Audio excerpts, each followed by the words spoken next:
Students, अस्सलाम वालेकुम वरहमतुल्लाहि वबरकात। उम्मीद है आप लोग खैरियत से होंगे। अल्लाह रब्बुल इज़्ज़त आप लोगों को खुश रखे। हमने हाइड्रोकार्बन का स्टार्ट लिया हुआ है और हाइड्रोकार्बन पर लेक्चर नंबर 124 है। हाइड्रोकार्बन में अल्केन, अल्कीन और आइसोमरिज्म हो चुका है। अल्काइन हमारा स्टार्ट है और अल्काइन पर लेक्चर नंबर 06 आप लोगों के सामने मौजूद है। लेक्चर का स्टार्ट लेते हैं। मेरा नाम है गुलाम नबी और आप देख रहे हैं हमारा प्यारा सा खूबसूरत सा चैनल केमिस्ट्री वाला। आज का जो हमने जो टॉपिक सेलेक्ट किया वो रिएक्टिविटी ऑफ अल्काइंस है। अल्काइन की जो रिएक्टिविटी है, अल्काइन आपको पता है कि अल्काइन के बारे में हम पीछे पढ़ भी चुके हैं। इन लेक्चर को देखने से पहले उन लेक्चर को ज़रूर चेक करें। खुसूसन अल्काइन की रिएक्टिविटी को आप देखना चाहते हैं तो reactivity of alkyne, reactivity of alkyne को ज़रूर देखें। दोनों के अंदर तकरीबन बातें सेम हैं। वहाँ पर मैंने इसके ऊपर डिटेल्स से बात की हुई है रिएक्टिविटी ऑफ अल्कीन के ऊपर। यहाँ भी कुछ बातें कर लेंगे। अल्काइंस हमारे पास क्या होता है कि जिसमें हम कार्बन कार्बन में ट्रिपल बॉन्ड लेते हैं।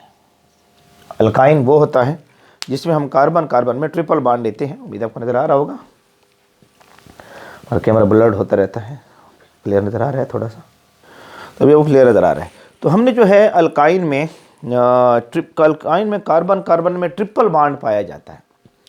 तो इसमें भी मेन रिएक्शन हमारे सामने क्या है, अगर यहाँ पर लगा हुआ है H लगा हुआ है, ये H है और ये H है, तो हम इसको नाम देते हैं एसिटाइलिन। एसिटाइलिन यह इस लफ्ज़ इस्तेमाल होता है इथाइन, ETHYNE, हम इस लफ्ज़ इस्तेमाल करते हैं इथाइन या एसिटाइलिन का लफ्ज़ इस्तेमाल करते हैं। तो इसमें मेन रिएक्शन तो वही है कि लेट्स सपोज मेरे पास यहाँ पर कार्बन है, यहाँ कार्बन है, यहाँ H है, यहाँ H है और HCl को लेट सपोज मैं इसमें ऐड कर रहा हूँ।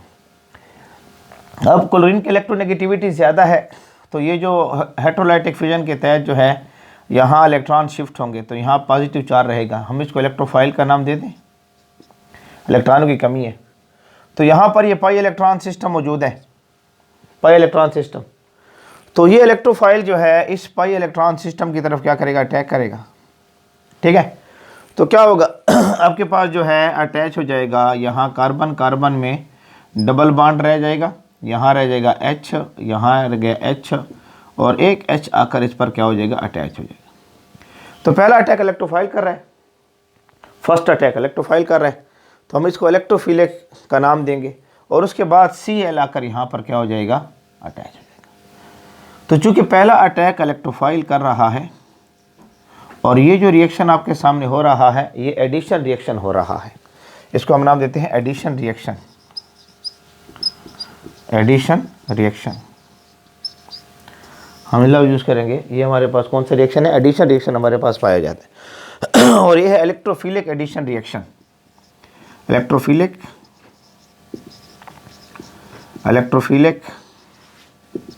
एडिशन रिएक्शन हम इसको नाम देते हैं। ये इलेक्ट्रोफिलिक एडिशन रिएक्शन हमारे पास है। उम्मीद आपको नज़र आ रहा होगा, क्लियर। थोड़ा देख लेते हैं हम इसको। हाँ, क्लियर नज़र आ रहा है आप लोगों को। तो हमारे पास ये है इलेक्ट्रोफिलिक एडिशन रिएक्शन हमारे पास पाया जाता है।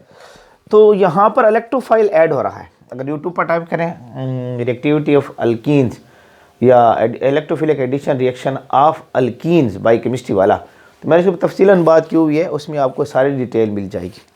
तो यहाँ पर मेन रिएक्शन जो पाया जाएगा इलेक्ट्रोफिलिक एडिशन रिएक्शन है। हाँ, फ़र्क ये है कि यहाँ पर जो है ट्रिपल बॉन्ड है, अल्कीन में डबल बॉन्ड होते हैं।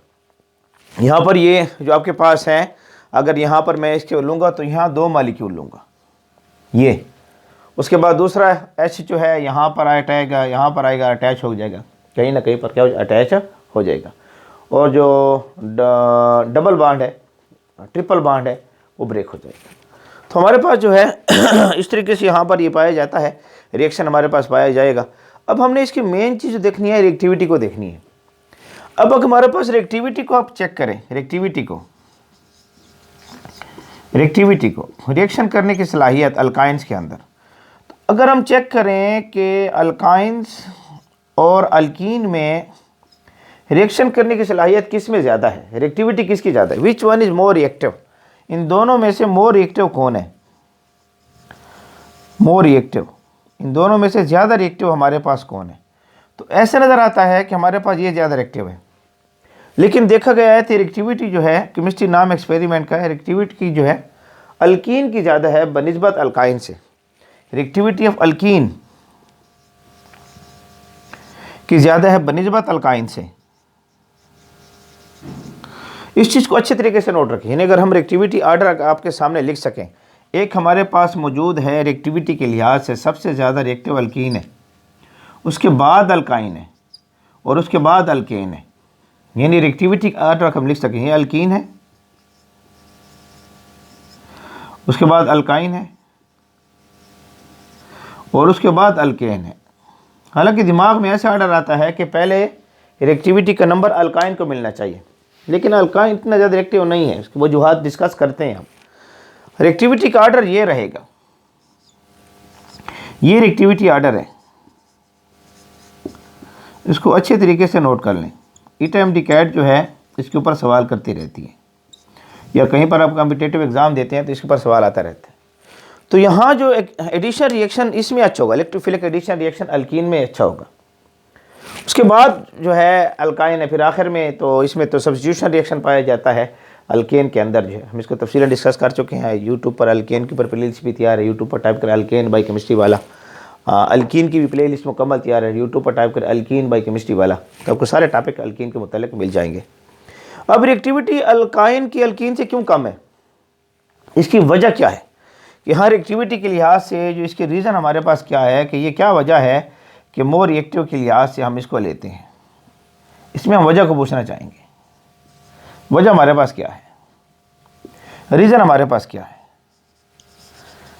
इस रीज़न को हमने डिस्कस करना है, इस रीज़न को हमने क्या करना है, डिस्कस करना है।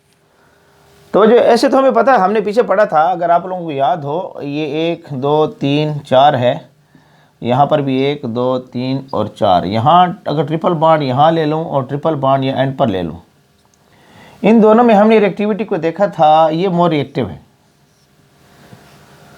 क्योंकि ट्रिपल बॉन्ड यहाँ पर दरमियान में, यहाँ ट्रिपल बॉन्ड देखिए H हो जाएगा, यहाँ पूरे हैं, यहाँ CH2 हो जाएगा, यहाँ CH3 हो जाएगा, यहाँ पर CH3 हो जाएगा, ये पूरे हैं, ये पूरे हैं, यहाँ पर CH3 हो जाएगा। ये अगर हम देखें ना स्टेबिलिटी के लिहाज से, स्टेबिलिटी के लिहाज से इन दोनों में से ज़्यादा स्टेबल कौन है, अगर स्टेबिलिटी के लिहाज से देखते तो ये मोर स्टेबल है। स्टेबिलिटी के लिहाज से हमने इसको पढ़ा था, stabilities of alkyne by chemistry वाला, यूट्यूब पर टाइप करें। क्योंकि यहाँ पर इसके साथ ये अल्फ़ा हाइड्रोजन 3 है और इस तरफ भी अल्फ़ा हाइड्रोजन हमारे पास 3 है, यानी टोटल 6 अल्फ़ा हाइड्रोजन है। इसके साथ जो है यहाँ सिर्फ और सिर्फ 2 अल्फ़ा हाइड्रोजन है, 2 अल्फ़ा हाइड्रोजन पाए जाते हैं। तो स्टेबिलिटी के लिहाज से देखा जाए तो आपके पास जो नॉन टर्मिनल अल्काइन होते हैं ना, ये मोर स्टेबल होते हैं और ये लेस स्टेबल है। तो ये मोर स्टेबल है, ये मोर स्टेबल, और ये हमारे पास लेस स्टेबल है, ये मोर स्टेबल है, ये हमारे पास ये लेस स्टेबल है। अगर रिएक्टिविटी के लिहाज से देखा जाए तो ये मोर रिएक्टिव है, ये मोर रिएक्टिव और ये लेस रिएक्टिव है।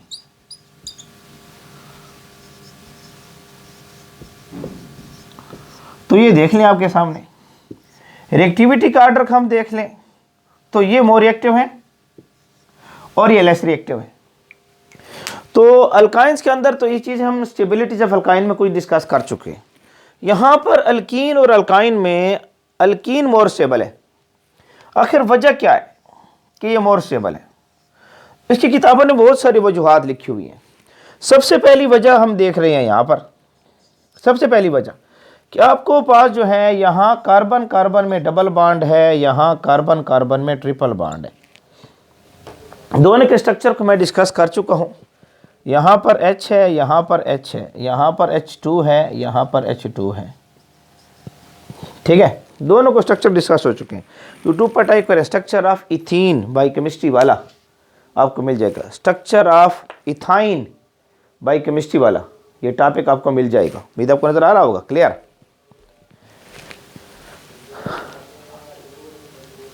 क्लियर नजर आ रहा है आप लोगों को? तो अब दोनों के स्ट्रक्चर को मैं डिस्कस कर चुका हूँ। यूट्यूब पर टाइप करें structure of ethene by chemistry वाला, structure of ethyne by chemistry वाला। इसमें पाई जाती है sp2 हाइब्रिडाइजेशन, इसमें पाई जाती है sp हाइब्रिडाइजेशन, sp हाइब्रिडाइजेशन। अब आपको ये पता है कि जहां पर भी sp2 हाइब्रिडाइजेशन होती है, sp2 हाइब्रिडाइजेशन, और जहां पर sp हाइब्रिडाइजेशन होती है, इसमें s करेक्टर को हम देखेंगे, s करेक्टर को हम देखेंगे, और इसमें भी हम s करेक्टर को चेक कर लेंगे। s करेक्टर किसका ज्यादा है? यहां पर sp हाइब्रिडाइजेशन है तो यहां s करेक्टर हमारे पास मौजूद है 50%। यहां sp2 हाइब्रिडाइजेशन है तो यहां s करेक्टर हमारे पास मौजूद है 33.3% s करेक्टर हमारे पास मौजूद है। इस चीज को नोट कर लें, ये 33.3% हमारे पास s करेक्टर मौजूद है। तो यहां याद रखें जितना s करेक्टर ज्यादा होता है, जितना s करेक्टर यहां s करेक्टर ज्यादा है, यहां s करेक्टर कम है। s करेक्टर यहां पर क्या है? जितना s करेक्टर ज्यादा होता है उस तरह इलेक्ट्रोनेगेटिविटी का आंसर जो है यहां इस कार्बन का ज्यादा होगा। यहां इलेक्ट्रोनेगेटिविटी की जो सिफत है वो कम होगी, ये कार्बन जो है लेस इलेक्ट्रोनेगेटिव होगा, जो sp2 हाइब्रिडाइज है। और याद रख लें कि यहाँ पर जो है इलेक्ट्रोनेगेटिविटी इसकी ज़्यादा है। इलेक्ट्रोनेगेटिविटी ज़्यादा होने की वजह से इलेक्ट्रॉन्स के ऊपर जो अट्रैक्शन है ना, ये जो पाई इलेक्ट्रॉन्स है, पाई इलेक्ट्रॉन्स, ये इनके ऊपर जो अट्रैक्शन है, पाई इलेक्ट्रॉन पर जो अट्रैक्शन है वो बढ़ती जाएगी। पाई इलेक्ट्रॉन के ऊपर अट्रैक्शन क्या होगी? इंक्रीज, ज़्यादा होगी। मुझे नज़र आ रहा होगा आप लोगों को। यहां पर जो पाई इलेक्ट्रॉन्स हैं इनके ऊपर जो अट्रैक्शन है, पाई इलेक्ट्रॉन के ऊपर जो अट्रैक्शन है वो लो है, इतनी हाई नहीं है। अब यहां पाई इलेक्ट्रॉन को मजबूती से पकड़ा जा रहा है, यहां भी पाई इलेक्ट्रॉन को मजबूती से पकड़ा जा रहा है। ये कार्बन और ये कार्बन s करेक्टर ज्यादा होने की वजह से पाई इलेक्ट्रॉन को मजबूती से पकड़े हुए है, जिसकी वजह से हमारे पास ये लेस रिएक्टिव है और ये मोर रिएक्टिव है।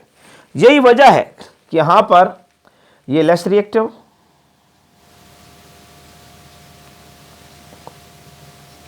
और ये हो जाएगा मोर रिएक्टिव।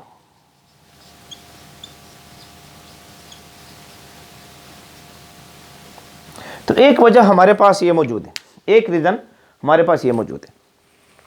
दूसरी रीज़न जो किताबों में लिखी हुई है उसको हम डिस्कस करते हैं।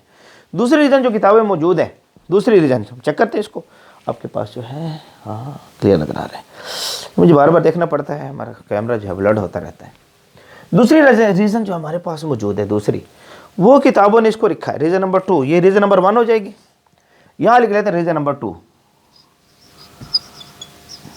रीज़न नंबर 2 वो ये है कि आपको पता है कि यहाँ कार्बन है, यहाँ कार्बन है, इसमें इसको यहाँ लिख दूँ, यहाँ कार्बन है, यहाँ कार्बन है, इसमें यहाँ सिग्मा बॉन्ड है इनके दरमियान ये, और यहाँ पर p ऑर्बिटल्स मौजूद हैं ऐसे, ये। अब ये आपस में ओवरलैपिंग करते हैं ऐसे, ये ओवरलैप करते हैं ऐसे, ये ओवरलैप कर रहे हैं ऐसे, ये ओवरलैप कर रहे हैं ऐसे। तो ये पाई बॉन्ड बन रहा है यहाँ पर H के साथ लगा हुआ है, ये इधर भी H के साथ लगा हुआ है। तो यहाँ जो आपके सामने शेप आती है ना, ये इलेक्ट्रॉन जो है इसको यहाँ आगे से भी घेरते हैं, ऊपर से भी घेरते हैं ऐसे, ऊपर से भी घेर ले होते हैं ऐसे, और साइडों पर भी घेरे होते हैं ऐसे। ये जो इलेक्ट्रॉन है इसको ऊपर से ऐसे घेरते हैं और साइडों से ऐसे घेरते हैं इलेक्ट्रॉन, ठीक है। यानी आपके पास ये अगर ये पेन है ये, तो इलेक्ट्रॉन इसको ऐसे भी घेरेंगे, ऐसे भी घेरेंगे, ऐसे भी घेरेंगे और ऐसे भी घेरेंगे। ये चेक करें, इलेक्ट्रॉन इसको ऐसे भी घेरेंगे, इलेक्ट्रॉन इसको ऐसे भी घेरेंगे। तो आपको ये बिल्कुल सिलेंडर की तरह नजर आएगा। यहाँ पर 180 का एंगल बनता है ना, इसमें स्ट्रक्चर लीनियर स्ट्रक्चर होता है इसका, लीनियर स्ट्रक्चर है इसका। और यहाँ जो एंगल आप देखेंगे, यहाँ एंगल जो बनता है ये 180 डिग्री का बनता है, 180 का। तो ये आपको एक सिलेंडर की तरह नजर आएगा, बिल्कुल जैसे सिलेंडर नहीं होता ऐसे। ये कार्बन है, ये कार्बन है, इसके साथ यहाँ हाइड्रोजन है, थोड़ा बड़ा करके बना दो। ये कार्बन, ये कार्बन, इसके साथ यहाँ हाइड्रोजन, इसके ओहो हाइड्रोजन बनाए सर, ये बना लिया भाई। यहाँ इनका बॉन्ड है।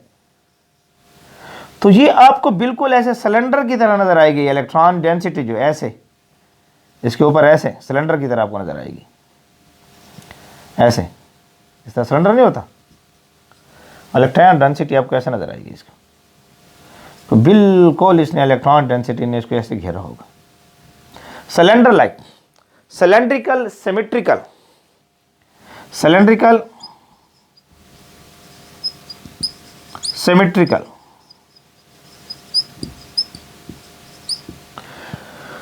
तो ये बिल्कुल ऐसे होता है। ये इसको ऐसे घेर लेगा, ऐसे ऐसे भी घेरेगा और ऐसे भी घेरेगा। ये इसको ऐसे भी घेर लेगा और इसको ऐसे भी घेरेगा। तो सिलेंड्रिकल, सिमेट्रिकल आपको नजर आएगा। अब इस सिलेंड्रिकल सिमेट्रिकल में क्या होता है कि हमारे पास जब भी कोई सिलेंड्रिकल सिमेट्रिकल स्ट्रक्चर आता है हमारे पास, उसमें वॉल्यूम डिक्रीज होता है।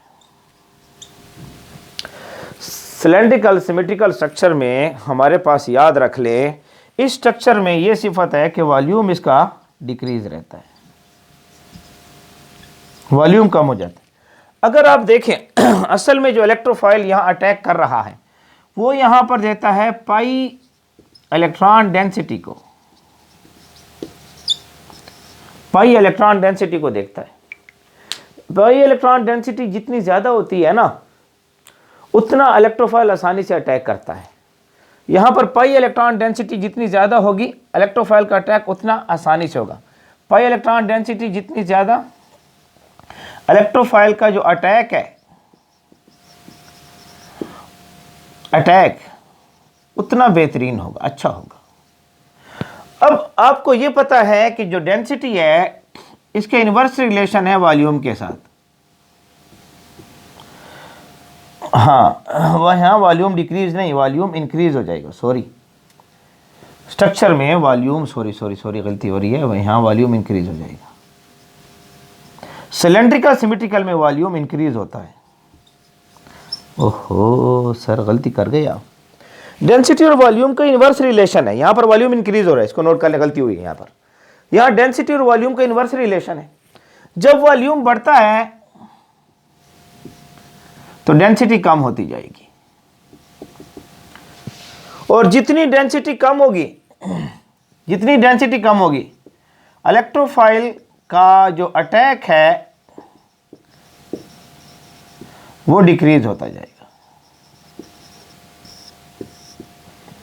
तो यहां जो सिलेंड्रिकल शेप आती है वॉल्यूम को इंक्रीज कर लेती है। वॉल्यूम इंक्रीज होगा तो इलेक्ट्रॉन डेंसिटी क्या होती जाएगी, कम होती जाएगी। तो इलेक्ट्रॉन डेंसिटी जब कम होगी तो इसमें क्या होगा जाएगा कि इलेक्ट्रॉन डेंसिटी कम होती जाएगी, इलेक्ट्रोफाइल का अटैक आसानी से नहीं होगा। इलेक्ट्रोफाइल अटैक आसानी से नहीं होगा तो यहां पर ये चीज तो क्लियर होगी कि वॉल्यूम बढ़ रहा है तो डेंसिटी डिक्रीज होगी। इलेक्ट्रोफाइल का जो अटैक है वो लो हो जाएगा, कम हो जाएगा। इलेक्ट्रोफाइल का अटैक लो होगा, रिएक्टिविटी डिक्रीज,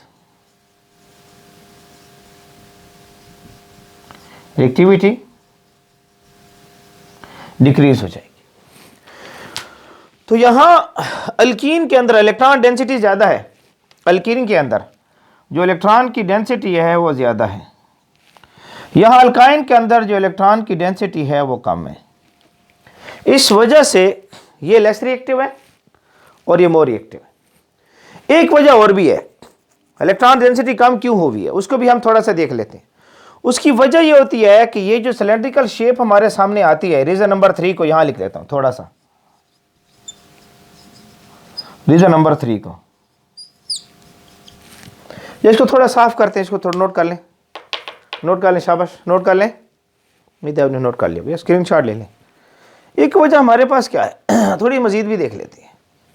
आपने इसको नोट कर लिया होगा, उम्मीद है आप लोगों ने इसको नोट कर लिया होगा। ये अहम बातें हैं, इनको दिमाग में ज़रूर रखें अपने पास, सबके कंसेप्ट क्लियर होंगे आपके।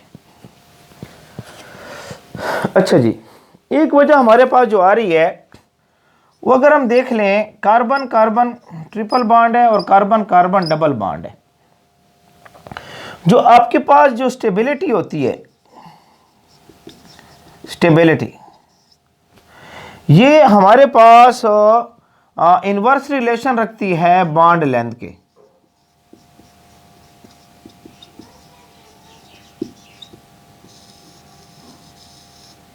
जो स्टेबिलिटी है ये इनवर्स रिलेशन रखती है बॉन्ड लेंथ। स्टेबिलिटी की बुनियाद पर हम रिएक्टिविटी को डिस्कस कर लेंगे। जितनी बॉन्ड लेंथ कम होगी उतनी स्टेबिलिटी ज्यादा होगी। जितनी बॉन्ड लेंथ कम होगी उतनी स्टेबिलिटी ज्यादा होगी। जितनी मोर स्टेबिलिटी होगी, मोर स्टेबल होगा, अभी हमने पीछे देखा था, वो लेस रिएक्टिव होगा। जितना ज्यादा वो स्टेबल होता जाएगा कोई कंपाउंड, उतना वो कम रिएक्टिव होता जाएगा। अब यहां की बॉन्ड लेंथ जो है, ट्रिपल बॉन्ड कार्बन कार्बन की बॉन्ड लेंथ जो हमारे पास मौजूद है, और डबल बॉन्ड कार्बन की जो बॉन्ड लेंथ हमारे पास मौजूद है, यहाँ पर H लगा देते हैं, यहाँ पर H लगा देते हैं, H2 लगा देते हैं, यहाँ H2 लगा लेते हैं, ठीक है। ये इथाइन है, एसिटाइलिन, ये इथीन है, ETHENE, इथीन। दोनों की बॉन्ड लेंथ को चेक कर लिया करो। इसकी भी बॉन्ड लेंथ को देख लो, उसकी भी बॉन्ड लेंथ को देख लो, दोनों की बॉन्ड लेंथ को देख लो। जो ट्रिपल बॉन्ड लेंथ है वो है 119 पिकोमीटर। ट्रिपल बॉन्ड लेंथ है 119 पिकोमीटर और डबल बॉन्ड लेंथ है 134 पिकोमीटर। अब थोड़ा सा देख लेना, यहां बॉन्ड लेंथ कम है, यहां बॉन्ड लेंथ ज्यादा है। अभी आपने देखा था कि जहां बॉन्ड लेंथ कम होती है वो मोर स्टेबल होता है, जहां बॉन्ड लेंथ ज्यादा होती है, लंबी होती है, आसानी से ब्रेक होगा, वो लेस स्टेबल होगा। और जो चीज ज्यादा लेस स्टेबल होती है वो होती है मोर रिएक्टिव,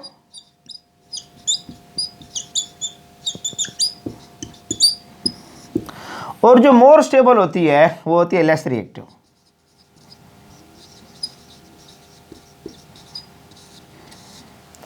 इस लिहाज से देखा जाए, कार्बन कार्बन डबल बॉन्ड और ट्रिपल बॉन्ड में ये लेस रिएक्टिव है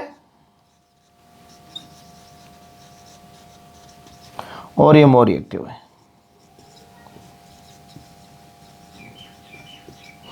तो ये तीन बातें दिमाग में रखें। एस करेक्टर अल्काइन में ज्यादा है, मोर स्टेबल है, लेस रिएक्टिव है। सिलेंड्रिकल शेप बनेगी अल्काइन के अंदर, जिससे वॉल्यूम बढ़ेगा, इलेक्ट्रॉन डेंसिटी कम होगी, इलेक्ट्रॉन डेंसिटी कम होगी, मोर स्टेबल होगा, लेस रिएक्टिव होगा। और तीसरी बात, बॉन्ड लेंथ अल्काइन की कम है, मोर स्टेबल है, लेस रिएक्टिव है। ये तीन वजूहात जो है आपने दिमाग में रखनी है रिएक्टिविटी के लिहाज से। तो मैं सेट पर और इसको नोट कर लें, शाबाश, नोट कर लें, नोट कर लें, शाबाश। तो उम्मीद है आप लोगों को हमारा आज का लेक्चर पसंद आया होगा। ये आपका हमारा प्यारा सा साथ है केमिस्ट्री वाला के नाम से। हमारे साथ बने रहें, जुड़े रहें। अल्लाह रब्बुल इज़्ज़त आप लोगों को खुश रखें।